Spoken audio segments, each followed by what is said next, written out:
ভাসতে ভাসতে আমার চারিদিকে ঘোর অন্ধকার হয়ে গেছে।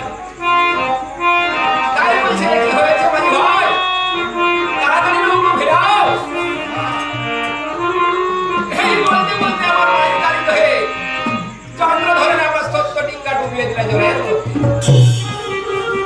আর চন্দ্র ধরে আমার হাবড়া উঠাচ্ছে। তাই কি বলছেন, তাহলে যদি চন্দ্রধর মারা যায় তাহলে ধরো আমি আমার পুজো প্রচার হবে না। তাই পদ্মাবতী কি করেছেন, তার হস্তের পুষ্পখানা জলের মধ্যে ছেড়েছে যে তার সাহায্যে আঘাত করবে।